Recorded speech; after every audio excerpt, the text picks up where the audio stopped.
Ça part en cacahuète, c'est le bordel, c'est la guerre, appelle ça comme tu veux, mais il y a une ambiance de fou là dans le foot espagnol en ce moment. Mais avant tout, prends tes petites pipasses, prends tes bonbons, prends ta petite boisson, fais-toi plaisir, like et abonne-toi déjà. Et on va parler de cette guerre que se livrent les trois plus gros clubs espagnols, donc le Barça, le Real Madrid et l'Atlético, autour de deux sujets principalement. Et le premier, tu t'en doutes, c'est Julián Álvarez. Alors, on va pas refaire le point sur l'offre du Real Madrid, etc. Est-ce que c'est du mytho? Est-ce que c'est fait pour faire chier le Barça? On en a déjà parlé. Mais on va commencer avec une première information du journal Sport qui explique tout simplement que Julián Álvarez est très déçu et qu'il est très fâché de l'attitude de l'Atlético dans ce feuilleton. Alors, c'est le journal Sport, mais l'information, elle vient de l'émission El Chiringuito. Donc voilà, c'est un peu la même chose, ça fait déjà plusieurs fois qu'on en parle aussi. En gros, Julián Álvarez, il n'est pas content parce que l'Atlético ne discute tout simplement pas avec le Barça. Et vous savez que Julián Álvarez, son souhait numéro un, c'est d'aller au Barça. Et pourquoi l'Atlético ne discute pas avec le Barça, ni même avec le Real Madrid? Et je pense que l'Atlético préférait vendre Julián au PSG ou au Arsenal. Eh bien, parce que c'est tout simplement la guerre. Voilà. L'Atlético en a ras-le-bol. L'Atlético en a marre du Barça et du Real Madrid. Et donc, on va voir ce deuxième article du journal Marca. Donc voilà. C'est un article chaque fois plus loin, chaque fois plus éloigné, qui nous explique tout simplement que l'Atlético, voilà, ces derniers temps, alors, ils étaient peut-être pas potes avec le Barça ni avec le Real Madrid, mais il y avait une sorte de cordialité. Et là, depuis ce qui se passe dernièrement, c'est fini. Voilà, l'Atlético ne veut plus entendre parler du Barça et du Real Madrid. Et c'est pour ça qu'il y a eu notamment ces trolls sur les réseaux sociaux. Voilà, d'abord avec Julián Álvarez. Voilà, vous avez vu que l'Atlético avait posté des photos de Pedri, de Lamine Yamal avec le maillot de l'Atlético, etc. Et ensuite, quand le Real Madrid a fait son fameux communiqué pour Julián Álvarez, eh bien là aussi, l'Atlético s'est plus ou moins moqué du Real Madrid. Donc voilà, c'est une vraie stratégie de l'Atlético d'utiliser les réseaux sociaux pour afficher son mécontentement. Voilà, il faut savoir que quand le community manager d'un club poste quelque chose sur Twitter ou sur n'importe quel autre réseau, c'est pas anodin. C'est pas le mec dans sa chambre en slip qui se dit tiens, je vais faire une petite blague sur le Barça. Non, non. Les ordres, ils viennent d'en haut. Les ordres, ils viennent des présidents, des directeurs généraux, etc. Voilà. Ça, c'est pas le mec dans sa chambre, le petit community manager qui fait ses tweets. Non, non. C'est une vraie stratégie des décideurs des clubs. Donc voilà. Là, on a quelques détails, par exemple, qu'il y a seulement le président Enrique Cerezo, le président de l'Atlético, qui maintient plus ou moins une relation cordiale avec Pérez. Mais il faut savoir qu'à l'Atlético, Cerezo, voilà, il ne fait pas grand-chose. Donc voilà, c'est plutôt Miguel Ángel Gilmarín, le vrai président, entre guillemets, c'est le directeur général, mais c'est lui un peu qui gère le club. Donc voilà, c'est vraiment très très chaud entre l'Atlético et ensuite le Barça et le Real Madrid, sachant que c'est aussi très chaud entre le Barça et le Real Madrid. Donc voilà, il y a trois clubs qui se font la guerre, il n'y a pas d'alliés, il n'y a que des ennemis. Voilà, comme ça, c'est plutôt clair. Et je voulais vous montrer un article, on n'en parle pas beaucoup dans les médias français. Donc c'est un article du site spécialisé Estos Atleti, donc voilà, spécialisé sur l'Atlético, vous l'aurez compris, qui nous explique que voilà, ces derniers jours, il y a le Real Madrid qui a tenté encore une fois d'aller voler des jeunes du centre de formation. Alors je dis voler, c'est pas voler évidemment, vous m'avez compris, mais voilà. Le Real Madrid a voulu piocher dans le centre de formation du Real Madrid. Et voilà, faut pas oublier qu'il y a jusqu'à, je crois que c'est 1 an et demi, 2 ans, il y avait un accord entre les deux clubs qui a duré presque 15 ans, si je dis pas de bêtises, pour pas se voler des jeunes entre eux. Voilà, pour que le Real Madrid ne recrute pas des jeunes de l'Atlético et vice-versa aussi. C'est fini. Ça fait 1 an et demi, 2 ans que c'est fini. Et là, dernièrement, le Real Madrid a encore tenté de recruter des joueurs de l'Atlético. Voilà, on parle de joueurs U15, U14, U13. On parle vraiment de gamins.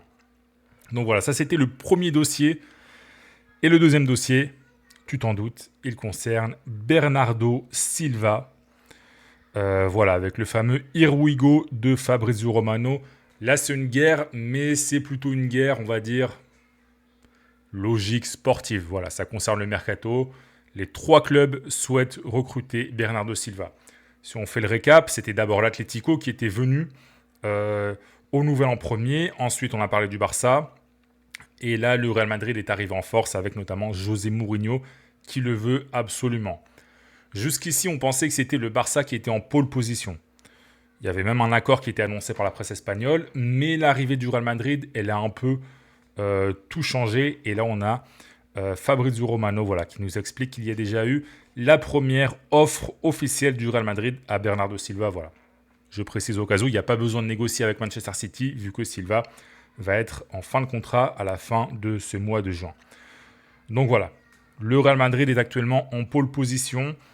Et voilà, là aussi, c'est encore une guerre entre les 3 gros clubs. Et ce que je voulais vous montrer aussi, c'est que cet article de sport qui fait un gros récap sur la situation, c'est assez intéressant, qui nous explique que l'Atlético le veut à tout prix. Donc voilà, faut comprendre que pour l'Atlético et même pour le Barça, Bernardo Silva, c'était une vraie piste. C'était pas juste un petit joueur, bon allez, on le prend, pourquoi pas. Non, c'était un vrai objectif, surtout pour l'Atlético. Donc voilà. D'ailleurs, regardez, l'Atlético ne renonce pas et il est toujours considéré comme la priorité au-dessus de n'importe quel autre joueur disponible sur le marché. Côté Barça, ça s'est un peu paralysé, c'est vrai. Et ce qu'on apprend notamment, c'est qu'il y avait eu un premier accord qui avait été trouvé entre Silva et le Barça. Et après cet accord, eh bien Bernardo Silva, il a un peu augmenté ses exigences sur le plan salarial. Donc voilà, il s'était mis d'accord sur un salaire. Et ensuite, Bernardo, il a dit, en fait, je veux un peu plus. Donc voilà, peut-être que le Real Madrid lui propose plus d'argent. Donc voilà, c'est peut-être aussi pour ça que Bernardo Silva penche plus pour les merengues.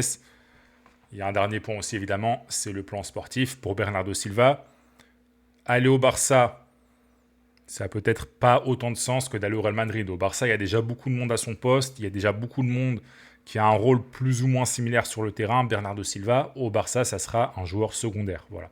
À l'Atlético, ce sera une star. Au Real Madrid, ce sera peut-être pas une star, mais ce sera un joueur titulaire a priori. Ce sera un joueur important pour José Mourinho, sachant que c'est Mourinho qui le veut. Flick, jusqu'ici, un peu hésitant. Voilà, c'est un peu pareil. C'était bon, déco. Ouais, si tu me ramènes Bernardo Silva, c'est bien. Mais en soi, voilà, j'en ai pas besoin. S'il vient pas, je m'en fous. C'était un peu ça l'attitude de Flick. Alors que Mourinho a demandé à Pérez, ramène-moi Bernardo Silva, tu vas me le chercher. Voilà. Donc ça, évidemment, ça joue aussi auprès du joueur. Donc voilà, c'est la guerre pour Julián Álvarez. C'est la guerre pour Bernardo Silva. Voilà, l'Atlético là, va sûrement faire une contre-proposition dans les prochaines heures. Et on va terminer par 2 petits dossiers. Mine de rien, Gvardiol, il ne faut pas oublier que ces derniers jours, on parle beaucoup du Real Madrid, mais Gvardiol a été convoité par le Barça aussi. Et voilà, là c'est juste un petit point. En gros, il a interrompu les négociations avec Manchester City parce qu'il attend le Real Madrid. Donc voilà, Gvardiol, il est très chaud pour signer au Real Madrid. Donc au moment où je fais cette vidéo, Gvardiol, il y a beaucoup plus de chances qu'il aille au Real Madrid plutôt qu'au Barça. On s'en doutait un petit peu, mais bon, cet article de AS vient confirmer tout ça. Et on termine la vidéo avec un dernier dossier, Victor Muñoz. Vous vous souvenez qu'on a parlé de lui pour le Barça pendant un petit moment, pendant plusieurs mois d'ailleurs. On a aussi parlé d'un retour au Real Madrid. Voilà, il y avait une petite guerre entre le Real Madrid et le Barça, sachant que quand il était jeune, il avait joué au Barça. Ensuite, il a fini sa formation au Real Madrid. Donc, il y avait là une petite guerre pour savoir qui allait le récupérer. Eh bien, la star d'Osasuna devrait finalement signer à Newcastle. Voilà. Et le Real Madrid va récupérer un petit chèque. On va voir si les chiffres sont donnés. Donc, on a 35 millions d'euros plus 5 en bonus, donc 40 millions d'euros de dépensés. Et le Real Madrid a 50% des droits. Donc, potentiellement 20 millions d'euros récupérés. Voilà, le Real Madrid toucherait la moitié du transfert, donc 40 millions divisé par 2, 20 millions d'euros. Voilà, on sait compter, les journalistes de AS savent compter. Donc voilà, c'était juste une petite info que je voulais vous donner parce que ça concerne à la fois le Barça et le Real Madrid. Écoutez, on a fini pour cet état des lieux de la guerre qui secoue le football espagnol. Alors évidemment, j'ai pas parlé de l'affaire Negreira, de la Super League, etc. Parce que voilà, vous connaissez. Sinon, la vidéo, elle va durer 3 heures. C'est pas le but. Voilà, c'était juste un petit point sur les dossiers d'actualité qui opposent les principaux clubs espagnols. Donc voilà, si tu as aimé la vidéo, lâche un petit like, abonne-toi, donne-moi ton avis voilà, sur Julián. Où est-ce que tu penses que Julián doit jouer la saison prochaine? Est-ce que Bernardo fait le bon choix en signant au Real Madrid? Bref, n'hésite pas à me laisser des commentaires, ça fait plaisir, j'y réponds s'ils sont pertinents. Donc voilà, like, abonne-toi et on se retrouve très bientôt pour de nouvelles vidéos.